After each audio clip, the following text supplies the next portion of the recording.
রাস্তায় বাড়ায়ও না, ফিরিওয়ালার সামনে দিয়া ঘুরিও না। ওই ফিরিওয়ালা আসিয়া তোমার ভাবি করে ডাক দিলে তোমার মজা লাগে। তোমার স্বামী আইসা তোমার যদি গাদার মাও করে ডাক দেয়, তুমি দাঁত ভাই ছাড়া কিছুই বলো না। কথা বল ঠিক কিনা? তোমার যে বিয়ে করে আনলো উনি একটা ডাক দিলে তোমার খারাপ লাগে। ফিরিওয়ালা এসে বারান্দায় একটা পুতপুত সাউন্ড করলে তুমি সুন্দর করে সাইজা বাহিরে হও। কারে দেখাও শরীর, কারে দেখাও যৌবন। এইটা যদি স্বামীরে দেখায়, তা জানলা বন্ধ করে দরজা বন্ধ করে শর্ট কাপড়গুলো পরিধান করিয়া স্বামী যেইভাবে তোমার ঘরের মধ্যে হাঁটতে কয়, বসতে কয়, উঠতে কয়, ওইভাবে যদি তুমি ঘুরতা, আল্লাহ রাসূল বলে ওই ঘরের মধ্যে স্বামীর সাথে রং তামসা যত করবি, যতটা চুল তোর স্বামী দেখবে, যতটা দাঁত হাসির মধ্যে মুস্কির মধ্যে দেখা হবে, এক একটা দাঁত আর চুলের বদলে আমার আল্লাহ 10 করে দুজনের আমল নামায় লিখি দেওয়া হবে। ওই জায়গায় নাই, ওখানে দিব না।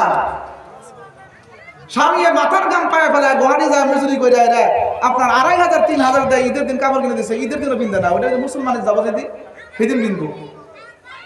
কথা কন, কথা কন, ঠিক বলছেন। বিয়ার সাথে যেদিন ফাংশনে যাবো সেদিন ওর শ্বাস কেরা দেখে, আপনার চোখে লাগায় আশকারা, ওইটা দেয়া যুবকদের কাম সারা, বুঝলেন না? পায়ে পরে হাই হিল, রাস্তা দিয়ে ঘুরবো, যুবকরা দেখবো আর হাসবো খালি খিলখিল। কথা বলছেন না? আর খালি হ্যালো হ্যালো হ্যালো। ও বন্ধু তুমি কোথায় বলো? আমি কিন্তু রাস্তার আইলে আইসে একটু বললাম হ্যালো হ্যালো হ্যালো হ্যালো, তুমি কোথায় বলো? তোমার ছাড়া আমার জান কিন্তু চলে না, এই যে জান গেল। কথা ঠিক কিনা তোমরা একটু বলো? কথা ঠিক না? কথা বল না, খায় না বাড়া করতেছি। ছোট্ট ছোট্ট বাচ্চাদের কাছে অ্যান্ড্রয়েড 5G মোবাইল, ওরা জানে 4G এখন স্লো হয়ে গেল, 5G ছাড়া এখন নেট চলতে অসুবিধা। কথা বলেন কি ঠিক কিনা? 22 বছর হয় নাই, 16 বছরও হয় নাই, ওরে আব্বা জান পাগলামি করার কারণে 25,000 টাকার একটা মোবাইল তারে দান করে দিছে। তুমি মরিয়া দেখো, তোমারে আমার আল্লাহ জাহান্নাম দান করে দিবে। কথা বলেন না? দুনিয়ার রং তামসা, গেদা মোবাইল দেখতেছে, গিদিও দেখতেছে, বাপের কাছে একটা, গেদার কাছে একটা, গিদির কাছে একটা, আর বউয়ের কাছে নেই একটা, সবের কাছে একটা একটা থাকে। বুঝলেন না? তুমি একলাই দেখবা, আমারও একটা কিনা লাগবে। মোবাইল কিন্তু সমাজ নষ্ট করতেছে। এই মোবাইলের মধ্যে যাও, মোবাইলের মধ্যে ওই বাংলাদেশের কারি আবু রাইহানের কেরাত গুলো বাইর করো, তারিকুল ইসলামের কেরাত বাইর করো, সালে আহমদ তাকরিমের কেরাত গুলো পড়ো, ওইগুলো মাস করো, তুমি নামাজে পড়ো, ওইগুলো শিক্ষা অর্জন করে যদি তুমি আগ বাড়তে থাকো, তাহলে মোবাইলের মাধ্যমেও সওয়াব আছে না নাই? আরো একটু দূরে যান, মক্কাতুল মুকাররমায়, মদিনাতুল মুনাওয়ারায়, ওই বড় বড় মসজিদের ইমাম সাহেবাগণ আছে, ওনাদের কেরাতগুলো যদি পড়ো, একটু যদি শোনো, দিলটা নরম হবে।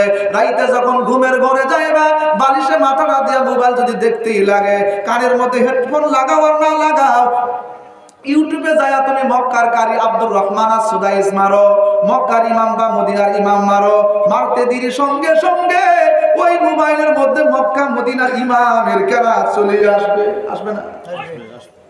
ওই কেরাতগুলো দিয়া তুমি ঘুমাও। ওই অবস্থায় যদি আল্লাহ না করো, ঘুমের ঘরেও তো কত যুবক যুবতী মরিয়া যায়। ওই কোরআন তেলাওয়াত শুনতে শুনতে যদি তোমার মরণ হয়, আল্লাহ রাসূল বলে যার মৃত্যুর সময় ভালো হবে, আখিরাতে আল্লাহ তাআলা তার জান্নাতের ব্যবস্থা করে দিবে। সুবহানাল্লাহ। কোরআন পড়তে পড়তে, কোরআন শুনতে শুনতে যদি মানুষের মরণ হয়, নামাজে মরণ হয়, কোরআনে মরণ হয়, তাহাজ্জুদে মরণ হয়, আছে না? মানুষের মরে না? কিছুদিন আগে আমি দেখছি রমজান মাসে ইতিকাফের মধ্যে মসজিদের ওয়ালের সাথে হেলান দিয়ে বলে বসে, মসজিদে ইতিকাফের অবস্থায় মরছে। এর থেকে ভালো আর মরণ আছে কিছু? আছে? আছে? নাই নাই। ও যুবকেরা, ভালো করে মনোযোগ দিয়ে শোনো। তোমরা এখন একটা সুন্নাত, নবীর সুন্নাত জিন্দা করতে পারো নাই। এখন যদি মরিয়া যাও কবর কি হালত হবে, হাসর কি হালত। অথচ সাহাবায়ে কেরামরা ওরা নবীর জন্য জান দিয়া দিল, নবীর জন্য মাল দিয়া দিল। শুধু তাই নয়, তারা এই মাত্র আল্লাহ রাসূল নিজেই সাহাবীদেরকে রাইতে বিবাহ করাইয়া বাসর ঘর পালন করতে দিয়া নবী আমার উহুদের ময়দানে চলিয়া যায়। আর ওই সাহাবীকে বলে তুমি বাসর ঘর বড় আনন্দ করে পালন করো। সাহাবী রাইতে গভীর রজনীতে যখন শুনলো নবী আমার নাই, নবী আমার নাই দুনিয়ার বুকে, সাহাবী ঘর থেকে দৌড় মারিয়া ওই গোসলখানায় ছিল, বিবির কাছে গিয়া বলতেছে, বিবি রে আমার বিদায় দিয়ে দে, আমি যেই নবীর সুন্নতের আমল করতে গিয়া আমি তোমার বিবাহ করে নিয়ে আসলাম, যেই নবী তোমার আমার বিবাহের বন্ধন করে দিল, আমার কানের মধ্যে আওয়াজ আসলো আমার নবী বলে দুনিয়ায় নাই, আমি আর বাড়িতে থাকবো না। বিবি জান বলতেছে তোমার না গোসল ফরজ হয়ে গেছে, গোসলটা করিয়া যাও।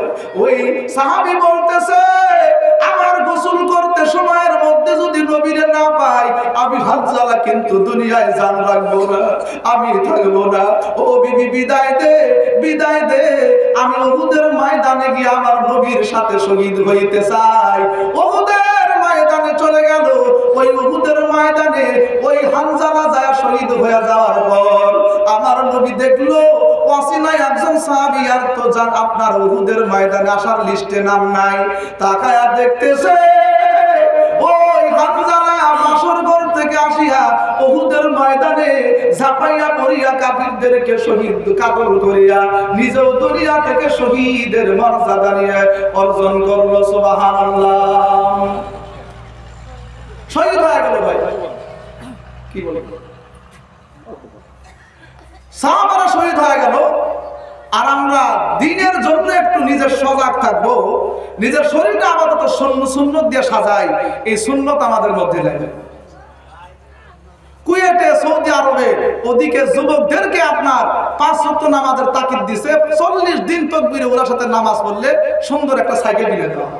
সুবহানাল্লাহ, সাইকেল কিনে দেয় তাও নামাজ পড়ো। আমাদের মসজিদে যদি ছোট ছোট বাচ্চারা যায় মুরব্বীরা ধাক্কা দিয়ে বাইর করে দেয়,